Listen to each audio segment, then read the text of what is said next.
and gentlemen, it has been a long while since we've had notes. It's been a long while since we've had a reading assignment. Both of them are back in this unit on Reconstruction. And again, this unit goes quickly. The unit goes quickly. The test is next Friday. Next Friday, I said. Not this Friday, not in 2 days. So,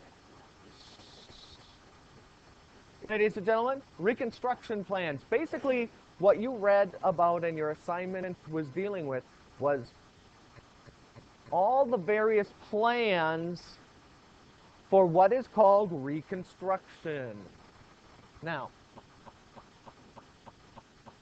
what is Reconstruction? Who can tell me what Reconstruction is? You read an entire section on Reconstruction.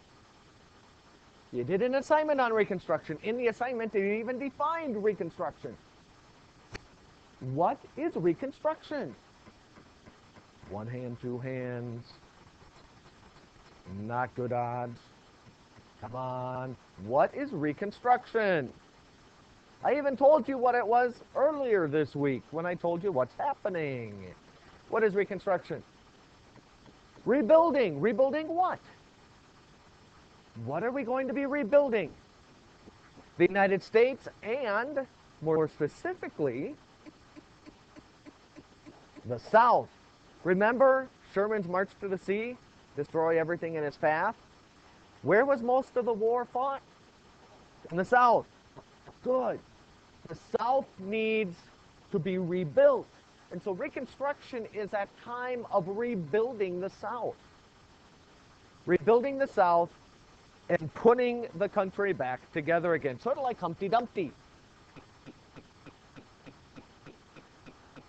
This is sort of like the time of Humpty Dumpty. Fell off the wall. Now we have to figure out how are we going to put Humpty Dumpty back together again. And as you read, there are a lot of different people that have a whole bunch of different ideas on how to do this. The first one came from the president at the time. Who was that? Who was the president during the Civil War? His is the first plan we are going to look at, and that would be Abraham Lincoln. So we're going to look at Lincoln's plan.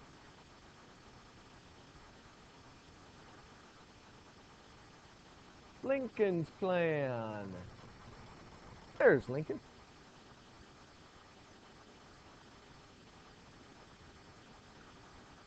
Lincoln's plan was basically to get the South back into the United States as quickly as possible. Let's heal the wounds, put everybody back together, rebuild the family, and move on. That is what Lincoln wanted to do. So, remember we had the Union and the Confederacy? Well, at the end of the war, the Confederacy had really had no government. And those states, technically, were not part of the United States. They were conquered territory. And so these plans are plans for how to add those states back into the Union with all the rights, the ability to have senators and representatives in the House. And so Lincoln's plan basically said this. CSA states may re-enter the Union when, one, their state constitutions do something. What do the new southern state constitutions have to do? What do they have to do? They have to ban slavery. That's first part of Lincoln's plan. Any state from the CSA, or the former CSA, I should say, that wants to re-enter the Union first has to come up with a constitution for their state that bans slavery.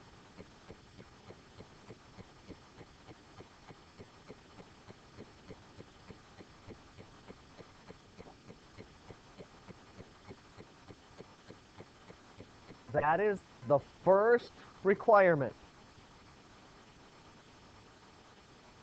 Their state constitutions have to ban slavery.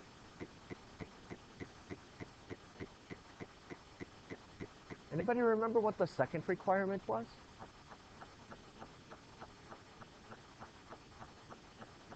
I'll give you a hint.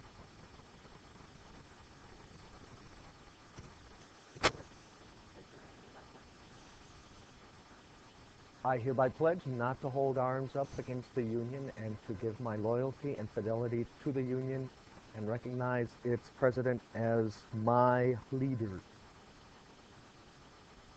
What did they have to do? Had to pledge their loyalty to the Union. How many of them had to pledge their loyalty to the Union? 10%. 10% of voters in a state had to take a loyalty oath.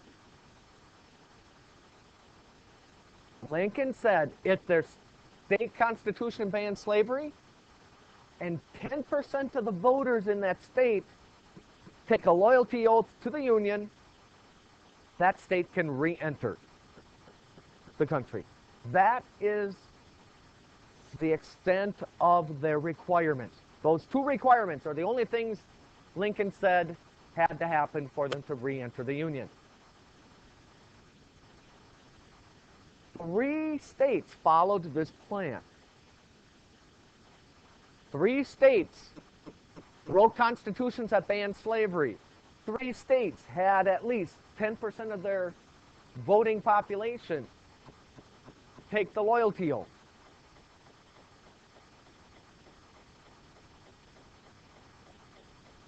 They had elections.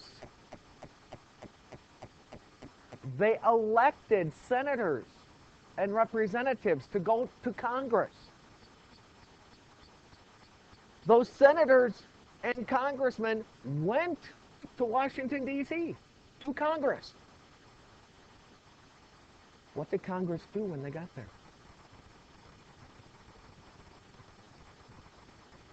What did Congress do when those senators and representatives from those 3 states that followed Lincoln's plan, they follow it, they elect their officials, the officials go to Washington, D.C. to participate in Congress? What do the other members of Congress do? Yes. They don't let them in. You had senators that showed up for work, and the rest of Congress said, you can't come in. Congress determines which states join the Union and which states don't. Senators say, well, we followed what Lincoln wanted us to do. We followed Lincoln's requirements. And Congress said, that's Lincoln's plan. That's not our plan. We don't like his plan. We don't agree with his plan. We do not agree with his plan at all. Therefore, all the work you did was for nothing. Because Lincoln made it too what on you? Congress's argument against this plan was that it was too what to the southern states? It was too easy. We're not going to let you get by with just having 10% of your population or your voting population take a loyalty oath. We're not going to let you in just for banning slavery in your state constitution. Lincoln doesn't make laws. Congress makes laws. So those 3 states that followed Lincoln's plan were rejected. How do you think the people in those states felt? What? They'd be mad. Yeah, we followed the rules. But they're not the rules that Congress set. Congress makes laws. The president has to do what to those laws to make them valid? What does the president have to do? Congress writes laws and passes them, but before they actually become laws,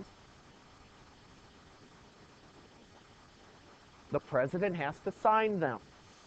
Now, is there any way that Congress can make a law without the president's approval?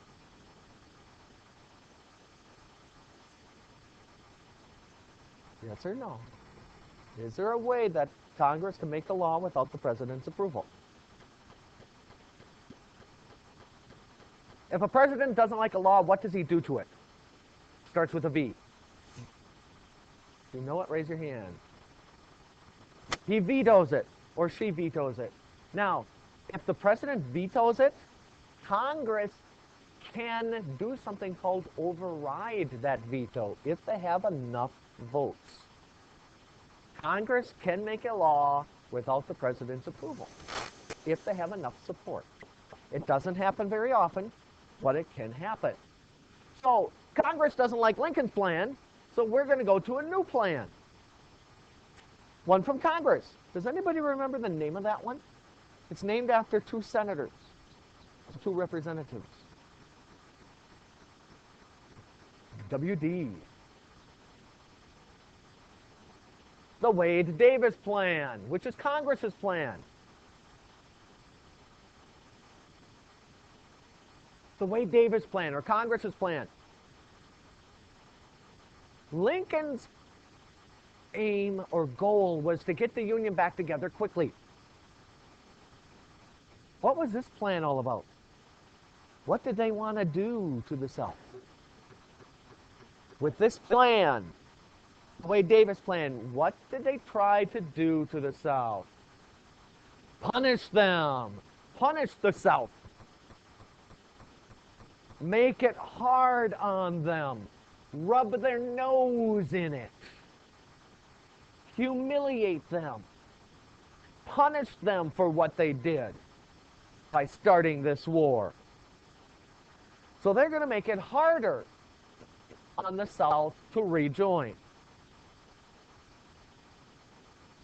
Instead of only 10% of the voters taking a loyalty oath, how many in this plan? Instead of just 10%, because 10% is very small. In this classroom right now, 10% would be like 1 to 2 people. That's not a lot. How many? 50% or more, that would be called a what? Starts with an M. Starts with an M.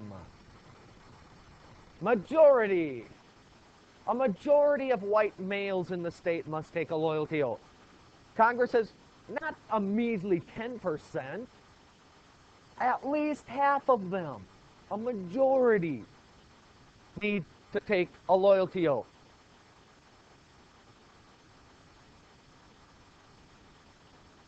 Now, when it comes to those states making a new constitution, people have to vote on that constitution.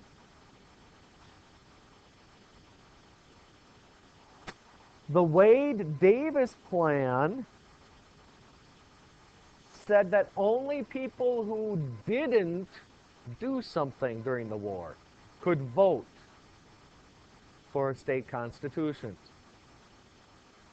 Who are the only people, according to this plan, that were allowed to vote for the state constitutions? Not necessarily rich people, even though for the most part that sort of, a lot of rich people could. The people who didn't fight against the Union. Good. Yeah. Think about it. Is that going to be a lot of people? The South didn't have a lot of people to begin with, did it? And I mentioned that eventually there were actually some people that were as young as you fighting in the war. So that means only a very small percentage of people in the South could actually vote on state constitutions. Because only white men who didn't fight could vote for a state constitution.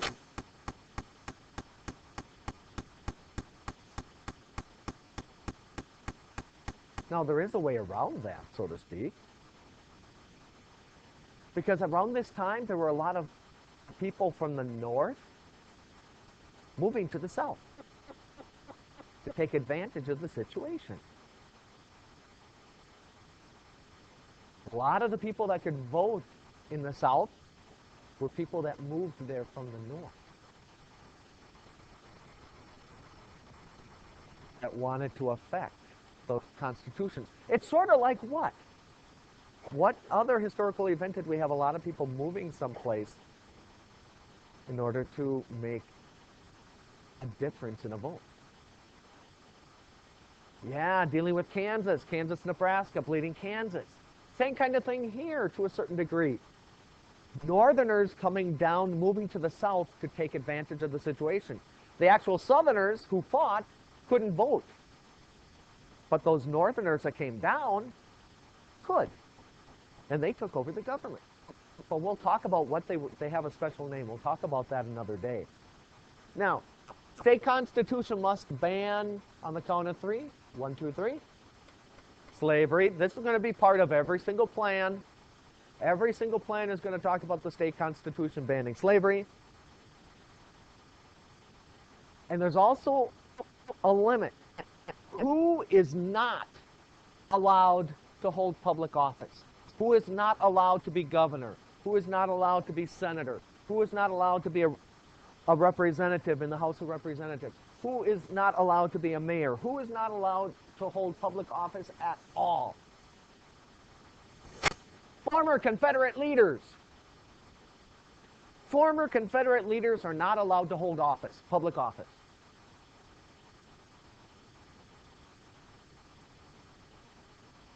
Former Confederate leaders are not allowed to hold public office. Does anybody see any problems with this? Any potential problems?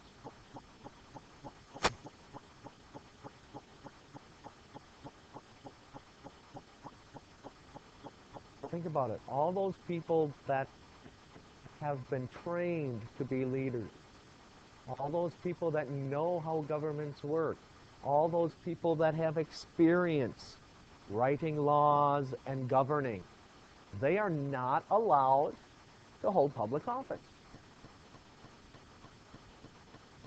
Nobody sees any problems here?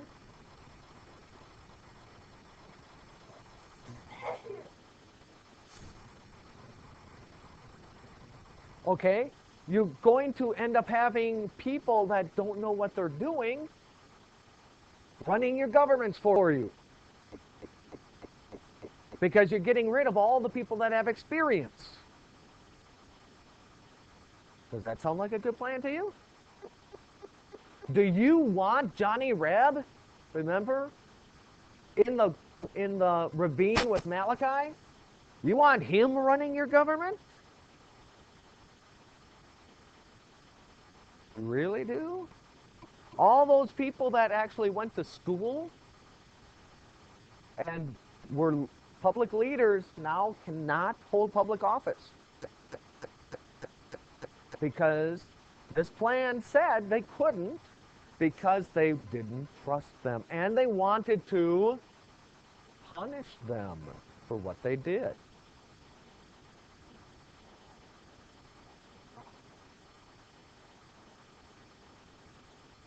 Yep.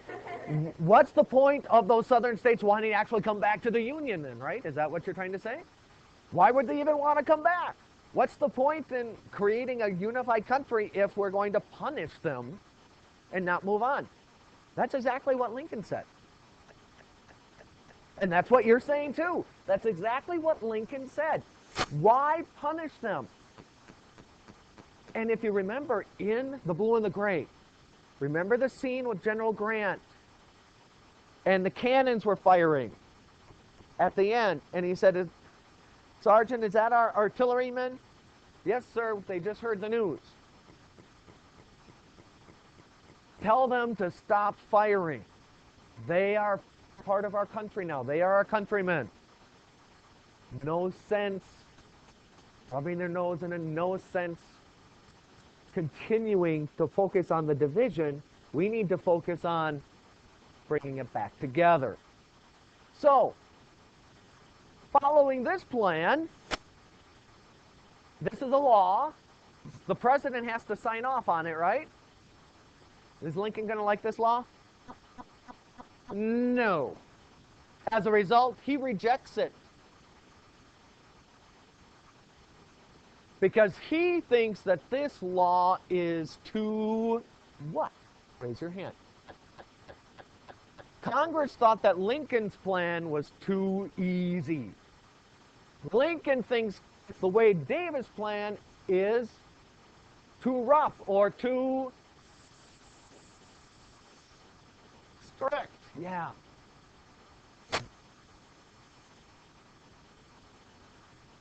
Notice we don't get a lot of agreement here. Lincoln and Congress are not getting along here. However, they do get along for one thing. When it comes to Reconstruction plans, they're butting heads. I want it this way. No, I want it this way. Let's try to compromise. No. But they do work together to create something that helps those freed African Americans. What is it that both Congress and Lincoln agree on? The creation of, to help those free African Americans adjust to freedom. You know? Your hand was up. Give it a shot.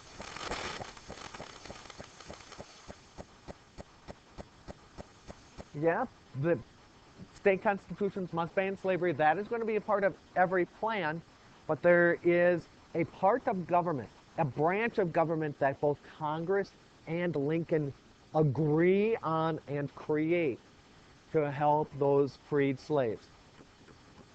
The Freedmen's Bureau. A bureau is an office. Now imagine, ladies and gentlemen, you have been a slave your entire life. Your grandparents were slaves. It's the only life you knew. Your slave owner took care of you, provided you with housing, provided you with food, provided you with clothing. Then suddenly the government comes along and says, you're free. Is your former master going to let you stay there? Is your former master going to feed you? Is your former master going to clothe you? No. Guess what? In one fell swoop, you are all homeless, dead poor, without food or clothing, except for the clothing you got on your back. And no place to go. Now, if you're looking for work, do you think people in those southern towns are going to give you jobs? No, they don't like you. Boy, freedom is great, isn't it? You're homeless, you're starving, and you have no job. That's the whole point for the Freedmen's Bureau. The Freedmen's Bureau is to try to help that adjustment. Yes. Racism? Yes. Was it against the law? No. Today? Yes. Back then? No. Keep in mind, it's like one day they're slaves, next day they're free. There's still racism. I mean, even today there's still racism, but you can't use race as a reason to fire somebody. Now, the Freedmen's Bureau.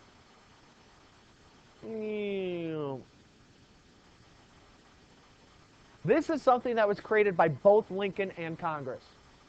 They agreed on this. One of the few things they agreed on.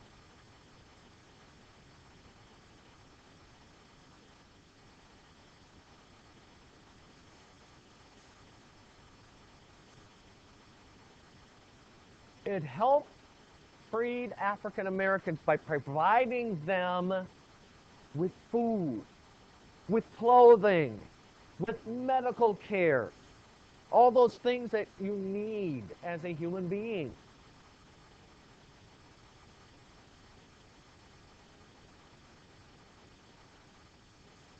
Can't do much if you can't eat. Clothing. Remember the male slave got like one shirt a year? We learned about when we were looking at slavery. So helped African Americans with food, with clothing, with medical care. They also built Oh, question? Yes, sir.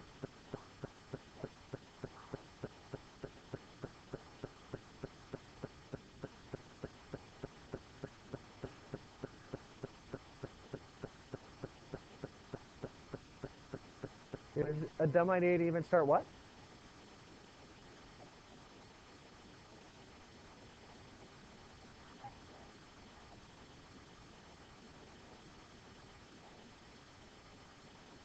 We would not have to support them now after the war if they were never even brought over as slaves to begin with, is what you're saying.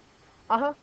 But when they were being brought over as slaves, nobody even remotely predicted that there would be a time when slavery would ever end. When slavery was going on, they never in a million years thought of that as being, oh, one day we'll have to pay for them to transition into freedom because we'll get rid of slavery. They never thought like that. Now, what else did they build? They built a couple things to help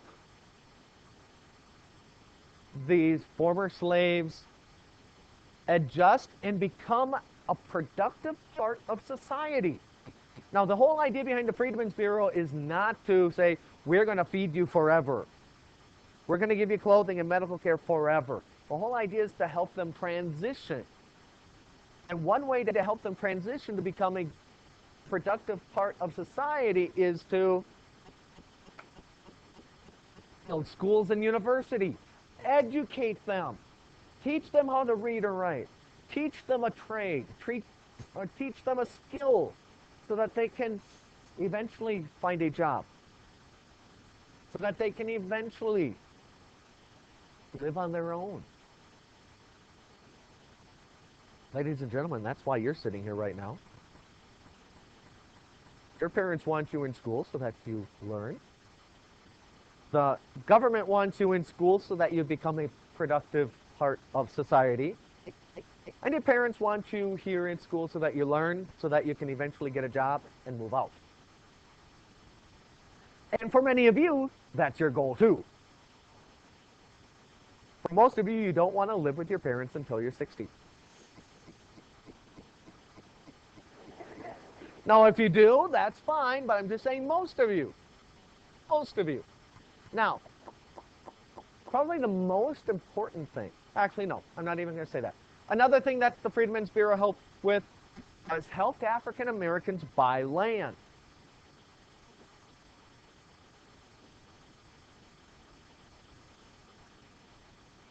The Freedmen's Bureau helped African Americans buy land. And part of that was land that was taken over by the army coming through that they divvied up to many of the freed slaves. Out of these three things, which is the most important? Which is the most important for survival and future success? What do you think? Ideas?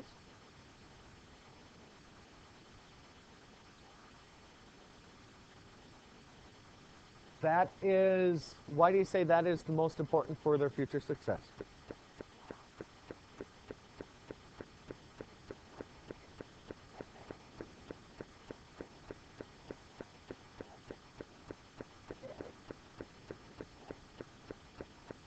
You can build your own food if you have land.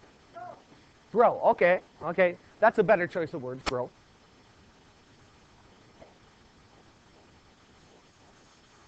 Okay, you can grow stuff to make your own clothes possibly.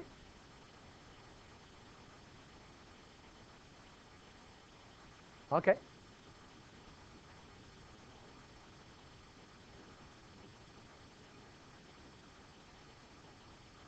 Okay. You say schools and universities. Any other ideas?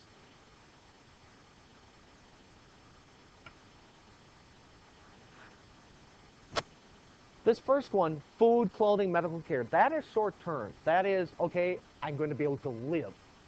I'm not going to die. Long-term survival, though, in order to be self-sufficient, in order to provide you and your family with food, provide you and your family with shelter, Land. Land is most likely, and most people agree, is the most important. Now, the schools and universities, yes, those are very important once they become established. But if you have no food, no place to live, it's going to be really hard to go to school. If you have no base of operations, it's going to be real hard to go to school. Most important is that land aspect. Any questions on the Freedmen's Bureau? Okay, now, shortly after the war is done, shortly after Lee's surrender, like not even a week later, something happens. Bum, bum, bum. What happens? It was in the video. Here is a clue.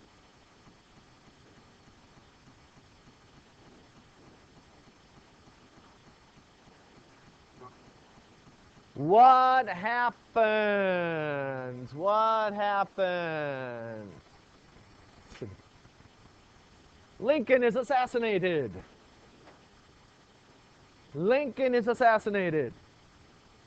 He is assassinated on April 14th, 1865. Here's a rendition of his assassination. He is shot from behind by this gentleman here. And then he jumps off the balcony down to the stage, breaks his leg, and hobbles off. And gets away. He does get away, yeah. What is that guy's name? What is the name of the man that assassinated Abraham Lincoln? Lincoln.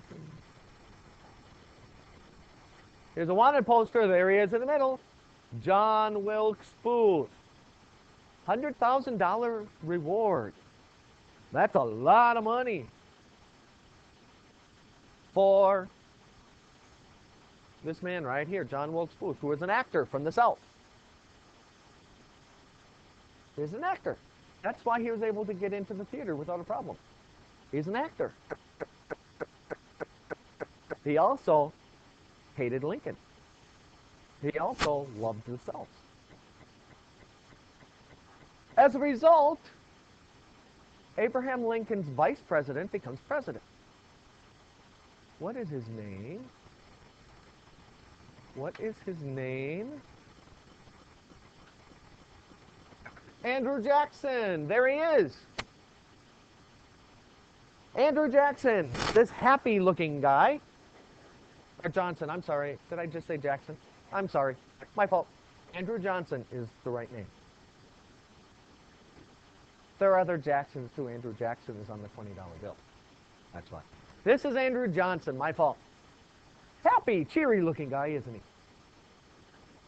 Not really? Andrew Johnson. He, as Lincoln's vice president, becomes the new president.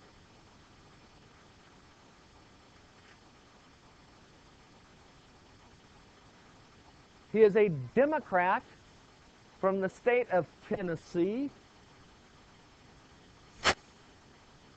Tennessee. That's the way they talk in Tennessee.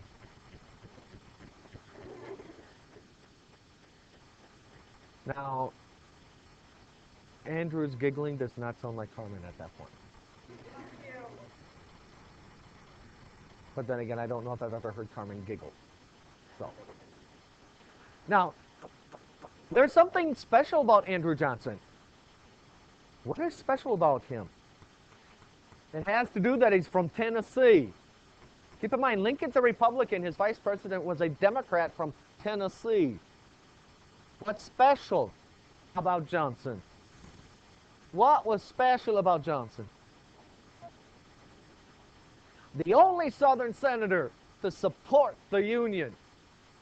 All the other Southern senators went to the Confederacy. He stayed with the Union.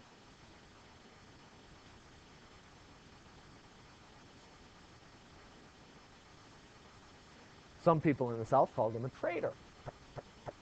Sort of like Emma did to John. He's the only Southern senator to side with the Union. And once he becomes president, he's a Democrat from the South, and Congress is dominated by Republicans from the North. Lincoln Republican and Republican Congress didn't get along. You can imagine how this Democrat from the South gets along with the Republican Congress. He comes up with his own plan. What's his plan called? We've had 2 plans so far. They haven't worked. Third plan, you forgot. Yes. Restoration is Johnson's plan. And Johnson, I'm going to get my Southern drawl going here. Johnson wants to punish not the entire South, but simply the rich in the South. Johnson believes that good old Billy Yank would not have supported secession had not the rich Southerners tricked them into doing it. So he's going to punish just those rich Southerners. Confederate soldiers. Now these are all, how does a state re-enter the Union? Confederate soldiers take a loyalty oath. If you were a Confederate soldier, you pledge your loyalty to the United States and then you promise never to bear arms against it again, that's part of coming back. Now, this next part gets a little strange. Because Johnson says if you are a rich Southerner, before you are allowed to vote, you have to come get permission from me. You basically have to come begging and say, I'm sorry that I helped the Confederacy secede from the Union. Please, President Johnson, please let me vote. And it's my personal choice as President Johnson to say, yes, I believe you, you can vote, or no, I don't believe you, you can't vote. President Johnson had to personally choose which of those Confederate leaders could vote and who couldn't vote. Please, President Johnson, give me a pardon. I'm real god darn sorry for what I did. Imagine going to the guy with that face to ask for forgiveness.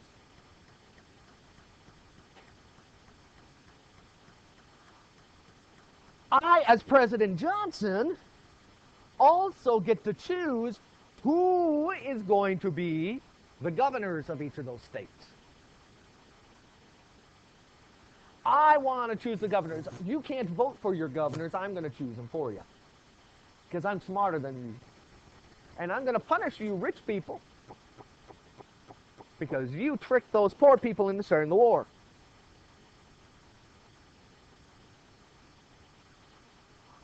Also, just to rub your noses into it, you have to admit that secession was wrong.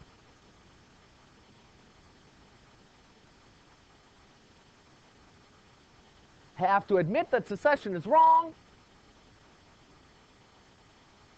And, yes, there's an and. Each state must accept which amendment to the Constitution which abolished slavery throughout the entire country. You have to accept the 13th Amendment.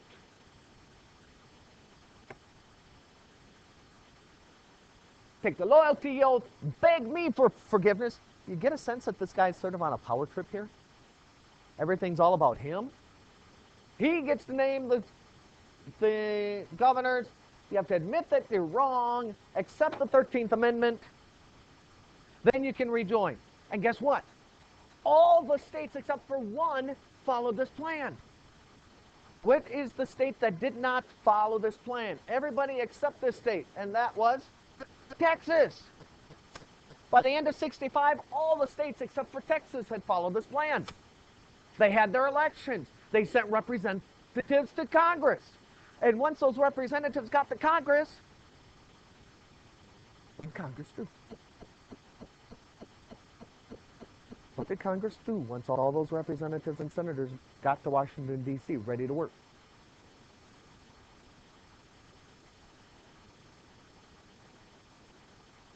No. They rejected them. Sorry, you can't come in here because that was Johnson's plan. Johnson's the president. We're Congress. We make laws. So all those states that just followed all those rules and thought that they were coming back into the Union were rejected, and so we're right back where we started from. We've had 3 Reconstruction plans, and none of them have been accepted by both the president and Congress. Now, if you were one of those states that have been constantly following all these new rules and new rules and new rules, you'd be ticked. Yeah, they were. They were. Because Congress refused to accept Johnson's plan. And what that meant is that they had to start all over again. Constantly changing the rules to the game. Constantly.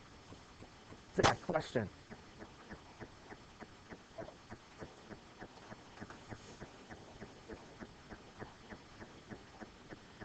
I don't know off the top of my head who became his vice president, but there is a chain of command in terms of, in the Constitution, it goes from president to vice president, and I want to say then it might be Speaker of the House, but I'm not quite sure.